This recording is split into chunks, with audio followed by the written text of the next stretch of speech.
was known as the quiet one and was the Beatles' soulmate. While McCartney and Lennon enjoyed the limelight, George Harrison worked quietly to make his own mark on the band. But there was a lot of anger hidden behind that calm exterior. One that not many people saw coming. Which brings us to the question of who George was really mad at. Was it a bandmate who got all the attention? A boss who held everything together? Or even someone you didn't expect?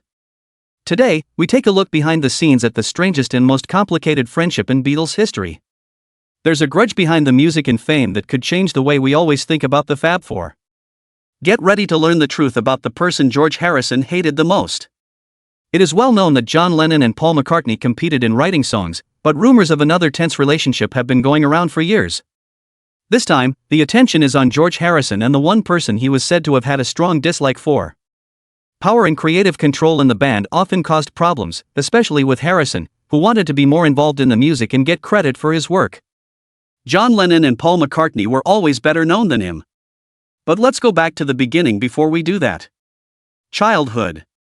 His birthday is February 25, 1943, and he was born at 12, Arnold Grove in Wavertree, Liverpool. Harold Hargreaves, Harrison, and Louise Harrison had 4 children. He was the youngest. Harold was an Irish Catholic bus conductor and had been a ship's steward for the White Star Line. Louise was from Ireland and worked as a shop helper. George had 3 siblings. Louise was his older sister, and Harold and Peter were his older brothers. Boyd, who wrote a biography of Harrison, says that Harrison's mother Louise was very concerned with her children's happiness and saw that George's love of music brought him joy. George Harrison's mother, Louise Harrison, loved music very much and was known for having a voice so strong that it could shake the windows in their house. To the surprise of people who came. She often listened to Radio India shows while she was pregnant with George because she liked the mysterious sounds of the sitars and tablas. She hoped that this strange music would calm and soothe her future child. Joshua Green, Harrison's biographer, said that she listened to the magical sounds of sitars and tablas every Sunday. They hoped that the strange music would make the baby inside them feel calm and peaceful. George Harrison spent his first 4 years living with his family at 12, Arnold Grove, a simple terraced house in Wavertree, Liverpool. The house didn't have any modern conveniences, it had an open toilet and a single coal fire for heat. The family moved to a council house at 25 Upton Green in Speke in 1949. George began going to Dovedale Primary School when he was 5 years old. He later passed the 11+ test and went to Liverpool Institute High School for boys from 1954 to his early teens.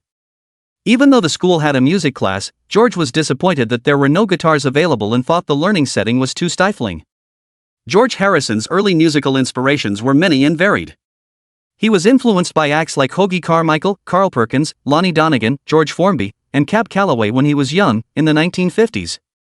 For him, though, it was a turning point in early 1956 that changed everything. It was Elvis Presley's Heartbreak Hotel that he heard while riding his bike.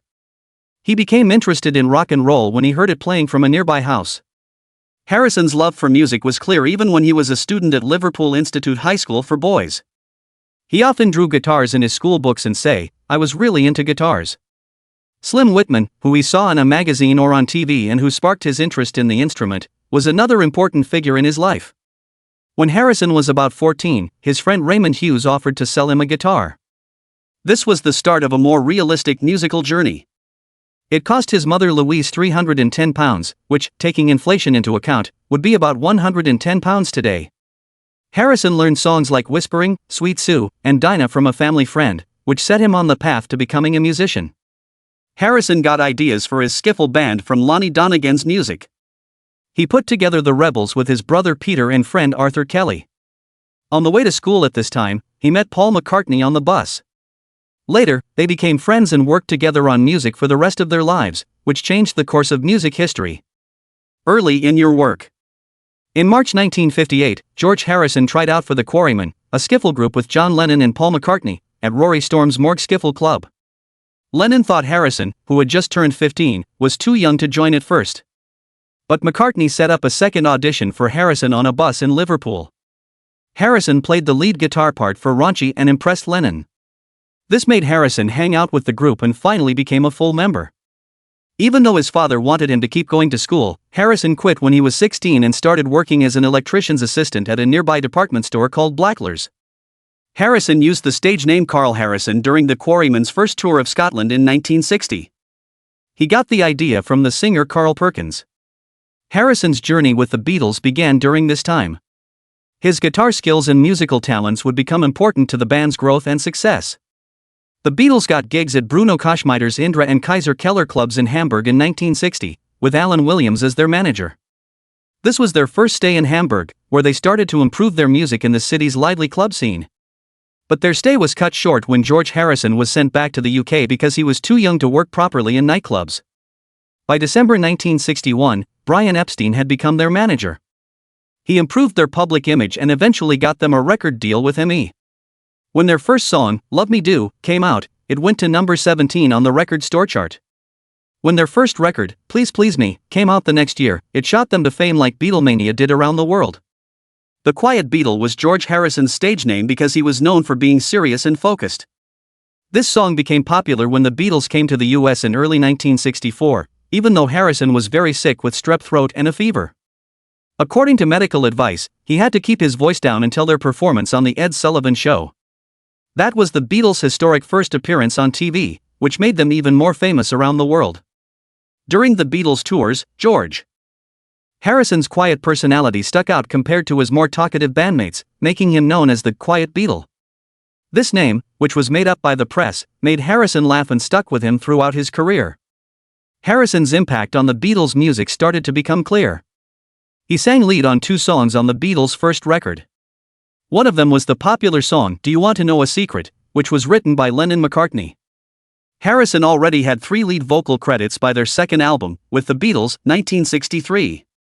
Don't Bother Me was his first single writing credit. Harrison was very important to the Beatles because he found new American music, especially soul music. By the time of Rubber Soul, 1965, he had even broader musical tastes. He led the band toward folk rock sounds influenced by the Byrds and Bob Dylan. It became clear that he was also experimenting with Indian classical music. One example is the use of the sitar on Norwegian Wood, This Bird Has Flown. Harrison said later that Rubber Soul was his favorite Beatles record. Harrison's skills as an author and leader within the band were shown off on the album Revolver, 1966. Taxman, the first song on the record Love You Too, which had Indian instruments like the sitar and tabla, and I Want to Tell You were 2 of his songs. Harrison's tambura part in Lennon's Tomorrow Never Knows showed how the Beatles were exploring sounds and instruments from outside of Western culture, which helped them learn more about music. As George Harrison learned more about Indian music and philosophy, his musical journey with the Beatles took a big turn. David Reck, an ethnomusicologist, said that his use of the sitar on Norwegian Wood was a polite way to show Asian culture in popular music. By the time of Revolver in 1966, Harrison's influence extended with songs like Love You Too, earning him the nickname the Maharaja of Raga Rock. His interest in non-Western instruments continued in Strawberry Fields Forever, where he played the swarmandal. By 1967, Sgt. Pepper's Lonely Hearts Club Band, Harrison's spiritual pursuits were evident with his composition, Within You, Without You, featuring sitar and tambura.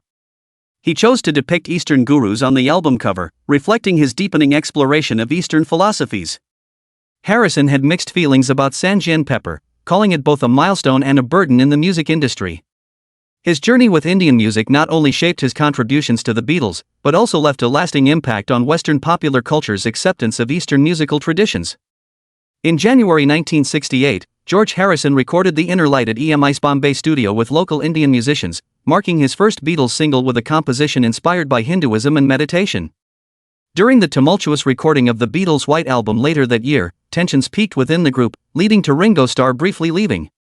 Harrison's contributions included While My Guitar Gently Weeps, featuring Eric Clapton and the upbeat Savoy Truffle.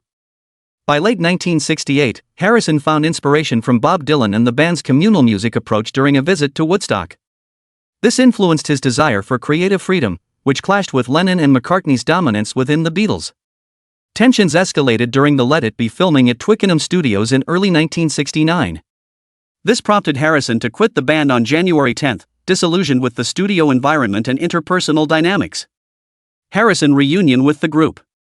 After briefly leaving the band in January 1969, George Harrison returned 12 days later when the Beatles agreed to relocate their film project to Apple Studio and abandoned Paul McCartney's idea of returning to public performances. Despite improved relations, tensions persisted during the recording of their 1969 album, Abbey Road. Harrison's contributions to Abbey Road included what music historian Lavazzoli described as two classic tracks, Here Comes the Sun and Something. These songs marked a significant milestone for Harrison, as he finally achieved equal songwriting status alongside Lennon and McCartney. Something was particularly notable, becoming his first A-side when released on a double A-side single with Come Together. The song topped charts in Canada, Australia, New Zealand, and West Germany, and both sides of the single reached number 1 on the Billboard Hot 100 chart in the United States. In the 1970s, Frank Sinatra recorded George Harrison's song, twice in 1970 and 1979, and praised it as the greatest love song of the past 50 years. John Lennon also regarded it highly, considering it the best song on Abbey Road. Something became one of the most covered Beatles songs, following closely behind Yesterday. In May 1970, Harrison achieved his second chart topper with the US single release of For You Blue, coupled with McCartney's The Long and Winding Road, reaching number 1 on the Hot 100. By this time, Harrison had accumulated a significant collection of unreleased compositions, reflecting his increased productivity. Despite his growth as a songwriter, Harrison's frustration grew within the Beatles. Due to his limited presence on their albums, typically contributing only 2 or 3 songs. This dissatisfaction was a significant factor contributing to the band's eventual breakup. Harrison's final recording session with the Beatles took place on 4th of January, 1970, when he, McCartney, and Starr added overdubs to Let It Be for the soundtrack album of the same name. However, all of the band's recordings were full of ups and downs. The dynamics of power and creative control within the band often played a role in shaping their interactions and occasionally led to friction. This led to George Harrison harboring a deep animosity towards one of his band members. George and McCarthy feud. Throughout most of their career, the Beatles maintained incredibly close relationships within the group. According to Hunter Davies, they didn't live a communal life, but shared their lives communally. They were each other's closest friends. George Harrison's ex-wife, Pattie Boyd, reflected on how the Beatles had a unique bond, expressing that they all belonged to each other. She acknowledged that there were aspects of their relationship that she, as well as other spouses, could never fully understand or penetrate. Ringo Starr also emphasized the deep camaraderie among the Beatles. He recalled how they looked out for each other, shared many laughs, and cherished moments of togetherness, even in the smallest spaces, like hotel bathrooms. Starr described these moments as filled with love and care, highlighting the extraordinary closeness among the 4 of them. The relationship between George Harrison and Paul McCartney, 2 of the Beatles' core members, was multifaceted and evolved significantly throughout their years together in the band. Out of the 4, Harrison and McCartney met first as young boys on a school bus and quickly bonded over their shared passion for music. They often learned and rehearsed new guitar chords together, laying the foundation for their musical partnership with the Beatles. McCartney has fondly referred to Harrison as his baby brother, indicating a close and familial bond that extended beyond their musical collaboration. However, despite their camaraderie, tensions occasionally surfaced between Harrison and McCartney, especially as the Beatles' dynamic shifted over the years. The creation of the groundbreaking album, Sgt. Pepper's Lonely Hearts Club Band in 1967, marked a turning point. Widely regarded as a masterpiece, the album was primarily driven by Paul McCartney's creative vision. This period saw McCartney taking a more dominant role in shaping the band's direction, which sometimes overshadowed Harrison's contributions. Before 1969, Harrison struggled to gain equal recognition alongside John Lennon and Paul McCartney as a songwriter and creative force within the Beatles. His compositions were often relegated to a secondary status compared to those of Lennon and McCartney, who were the primary songwriters for the group. This imbalance led to frustrations for Harrison, who desired more creative control over his music. By the time of the recording of Abbey Road in 1969, tensions between Harrison and McCartney came to a head. Harrison asserted himself more forcefully, rejecting McCartney's suggestions for changes to his songs. This marked a significant shift, where Harrison began to assert his creative independence and demand recognition for his artistic contributions within the band. In a revealing conversation captured by writer Anthony Fawcett and chronicled in Barry Miles' biography, Paul McCartney Many Years From Now, 1998, Paul McCartney and George Harrison's dynamic within the Beatles is illuminated. McCartney, known for his candid assessments, acknowledged a shift in songwriting prowess between himself and Harrison. He remarked to John Lennon, "Well, the thing is, I think that until this year, our songs have been better than George's. Now this year, his songs are at least as good as ours." However, Harrison's response to McCartney's assessment appeared to dismiss the comparison. Harrison countered, suggesting that the timeline of songwriting didn't necessarily align with McCartney's perception of a sudden improvement. He stated, "That's a myth, because most of the songs this year I wrote last year or the year before anyway. Maybe now I just don't care whether you are going to like them or not. I just do them." This exchange highlights a deeper tension within the Beatles regarding creative recognition and control. McCartney's acknowledgement of Harrison's songwriting evolution reflects a begrudging acceptance of Harrison's growing stature as a songwriter within the band. In contrast, Harrison's assertion that he writes for himself rather than seeking approval shows his desire for autonomy and artistic expression. George Harrison's musical relationship with Paul McCartney was often filled with tension and creative differences. In a 1974 interview quoted in Ashley Cahn's George Harrison on George Harrison Interviews and Encounters, Harrison expressed his preference for other musicians over McCartney. "Would rather have Willie Weeks on bass than Paul McCartney," he stated. "That's the truth, with all respect to Paul. Paul is a fine bass player, but he's a bit overpowering at times. I would join a band with John Lennon any day, but I could not join a band with Paul McCartney." But it's nothing personal. It's just from a musical point of view.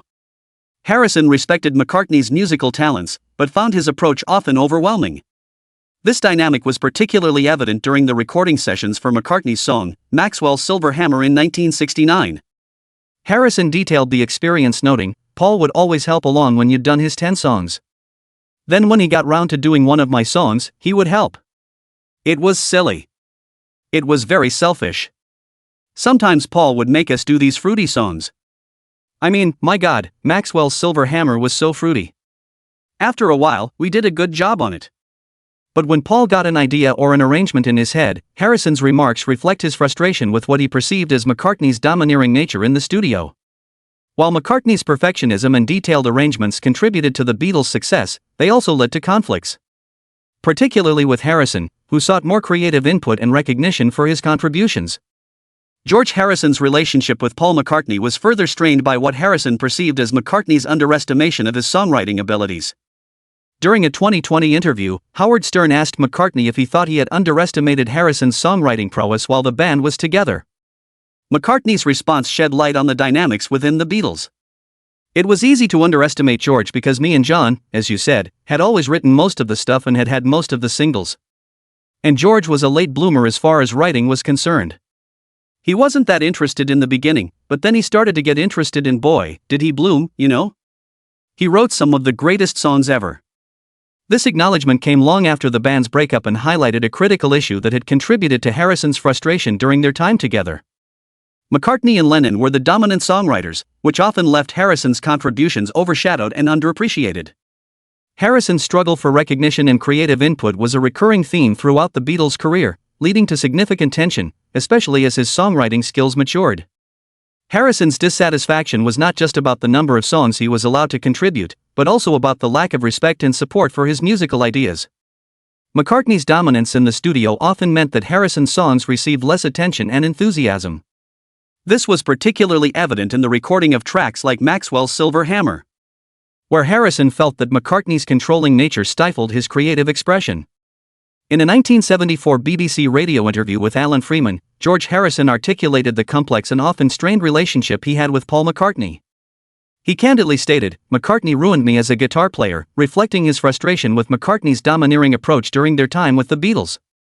Despite this, Harrison acknowledged the deep, complicated bond they shared, stating, "I just know that whatever we've been through, there's always been something that's tied us together." This bond was rooted in their shared history and the immense musical journey they embarked on together. However, it was also marked by significant obstacles, particularly their relationship, which proved to be a considerable barrier to a potential Beatles reunion. After John Lennon's death. On February 11, 1994, George Harrison, Paul McCartney, and Ringo Starr reunited in McCartney's studio, forming what was affectionately dubbed the Threetles. They collaborated on reviving and used John Lennon demos, even though Harrison and McCartney still had some disagreements over the songs. Both Harrison and McCartney admitted that they often got on each other's nerves, highlighting the persistent tension that existed between them. The relationship between George Harrison and Paul McCartney remained complex and occasionally tumultuous throughout their lives. Even up until Harrison's final days, observers like Rodriguez noted the volatility that marked their interactions.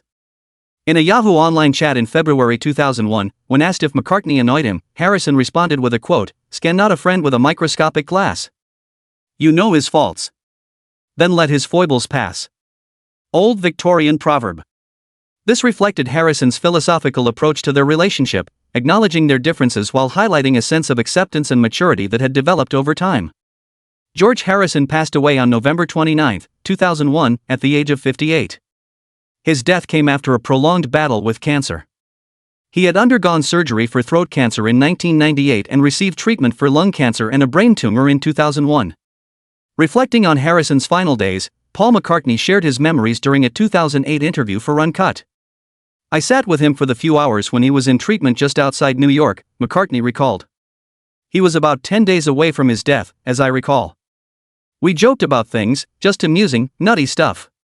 It was good. It was like we were dreaming.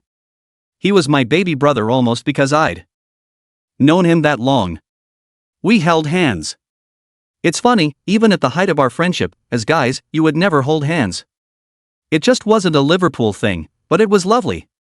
The day after Harrison's death, McCartney spoke to reporters about his late friend, reflecting on their long and complex relationship. "He was a lovely guy and a very brave man and had a wonderful sense of humor," McCartney said. "He is just my baby brother." This heartfelt tribute showed the deep affection McCartney felt for Harrison. Despite their ups and downs, both Harrison and McCartney grew to appreciate each other more as they aged. McCartney's daughter, Stella, born in 1971, and Harrison's son, Donnie, born in 1978, grew up in the shadow of their father's fame, but forged a sibling-like relationship of their own. Stella McCartney spoke warmly about Martin Scorsese's documentary, Living in the Material World. Particularly moved when Donnie Harrison read out his father's parts. She expressed a deep emotional connection to George Harrison's legacy and the importance of preserving his memory. Their bond extended beyond familial ties into professional support and personal admiration. Stella designed the wedding dress for Donnie's wife, Solveig Karadotter, in 2012, showcasing their close relationship and mutual respect. In 2014, Donnie surprised Stella at a gala by performing his father's iconic song, Live and Let Die, a gesture that underscored their shared reverence for George Harrison's musical contributions and the enduring connection between their families. Through their shared experiences and tributes to their fathers, Stella and Donnie Harrison exemplify how the legacy of the Beatles continues to influence and inspire new generations. Despite the complexities and occasional tensions between their fathers, their children have forged a supportive and loving relationship that honors the enduring impact of the Beatles' music and the bonds of family and friendship. George Harrison's personal life was marked by notable relationships and marriages. Personal life. He first married model Pattie Boyd on January 21, 1966. With Paul McCartney serving as his best man. Harrison and Boyd initially met on the set of the Beatles film, A Hard Day's Night, in 1964, where Boyd, then 19 years old, had a role as a schoolgirl. Their relationship began playfully when Harrison proposed to her during a lunch break. However, their marriage faced challenges, particularly due to Harrison's infidelity. Boyd cited his repeated unfaithfulness as a major reason for their separation in 1974, which ultimately led to their divorce being finalized in 1977. The final blow to their marriage was Harrison's affair with Maureen Starkey, Ringo Starr's wife, which Boyd described as the final straw. Boyd recounted that the last year of their marriage was tumultuous, marred by substance abuse issues. She attributed Harrison's excessive cocaine use to changing him emotionally, stating that it froze his emotions and hardened his heart. After their divorce, Boyd moved in with and later married Eric Clapton in 1979. On September 2, 1978, Harrison married Olivia Trinidad Arias, who had worked as a marketing executive for A&M Records and later for Dark Horse Records. Harrison's label. George Harrison's life extended beyond music into other passions and interests, notably sports cars and motor racing. His enthusiasm for automobiles began early, influenced by his attendance at the 1955 British Grand Prix at Aintree when he was just 12 years old. Over the years, he developed a keen interest in collecting photos of racing drivers and their cars, which grew alongside his admiration for Formula One racing.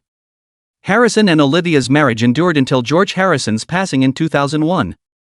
Olivia played a significant role in supporting Harrison through his health challenges. She continued to protect his legacy after his death. Harrison legacy. George Harrison's posthumous recognition and legacy have been celebrated through various honors and tributes, underscoring his profound impact on music and popular culture. In 2004, Harrison was posthumously inducted into the Rock and Roll Hall of Fame as a solo artist, a testament to his significant contributions beyond his role in the Beatles. His former bandmates Jeff Lynne and Tom Petty, who collaborated with Harrison in the Traveling Wilburys, were instrumental in presenting him with this prestigious accolade. This recognition highlighted Harrison's evolution as a songwriter, musician, and cultural icon independent of his Beatles legacy. Another noteworthy honor came in 2006 when Harrison was inducted into the Madison Square Garden Walk of Fame for his pivotal role in organizing the concert for Bangladesh. This historic event, organized by Harrison in 1971, was one of the first major rock benefit concerts and raised awareness and funds for humanitarian aid to Bangladesh. On April 14, 2009, Harrison received a star on the Hollywood Walk of Fame in front of the Capitol Records building in Los Angeles. The ceremony was attended by his widow, Olivia Harrison, along with his former bandmates, Paul McCartney, Jeff Lynne, and Tom Petty. The unveiling of Harrison's star was a poignant moment, marked by heartfelt speeches honoring his musical legacy and cultural contributions. Harrison's son, Donnie, also participated in the ceremony, adding a spiritual touch by chanting the Hare Krishna mantra, reflecting his father's deep spiritual beliefs and influences. In addition to these honors, a documentary film titled George Harrison, Living in the Material World, was released in October 2011, directed by acclaimed filmmaker Martin Scorsese. The documentary delved into Harrison's life, music, spirituality, and impact through interviews with Olivia and Donnie Harrison, close friends such as Eric Clapton and Ringo Starr, collaborators like Paul McCartney and Tom Petty, and other notable figures who knew and worked with Harrison throughout his career. Harrison received the Recording Academy's Grammy Lifetime Achievement Award posthumously at the Grammy Awards in February 2015. A marker by the Illinois State Historical Society in Benton, Illinois, commemorates Harrison's 1963 visit to see his sister, marking him as the first Beatle to visit the United States. In 2017, artist John Cerny unveiled a mural installation in Harrison. And statues of Harrison are located worldwide, including several in Liverpool and a bust in Dhaka, Bangladesh's Shadi Notar Shagram Triangle Sculpture Garden honoring his cultural contributions. Recently, on May 24, 2024, a blue plaque was unveiled at Harrison's childhood home at 12, Arnold Grove in Wavertree. The man he truly hated. While the public often focused on the rivalry between Lennon and McCartney, a lesser-known but equally complex tension simmered between George Harrison and John Lennon. Despite their early bond, which began long before the Beatles skyrocketed to fame, George's relationship with John grew strained over time. Harrison admired Lennon's wit and creative genius. But he also resented his dominating presence and dismissive attitude. As the Beatles evolved, so did their dynamic. And George often found himself sidelined creatively, especially by Lennon, who rarely took his songwriting contributions seriously. Even during the band's final years, Lennon would belittle Harrison's spiritual journey and mock his devotion to Indian music and mysticism. George, once the quiet disciple, began to grow bitter over the lack of respect and emotional distance Lennon showed him. Their final interactions were often cold, and Harrison later admitted in interviews that John could be a difficult and self-centered person. In his memoir, I, Me, Mine, George, barely mentioned Lennon at all, a telling silence that spoke volumes. Although he mourned Lennon's death, George never sugar-coated the emotional wounds left behind. Behind the peace signs and Beatles nostalgia, George Harrison carried a grudge that never fully healed, especially when it came to John Lennon. What do you think about George Harrison and Paul McCartney's feud? Share your thoughts in the comments section below. Did you like this video? Please click the thumbs up button and turn on notifications to get more. Also, don't forget to explore our other videos for more interesting stories and insights.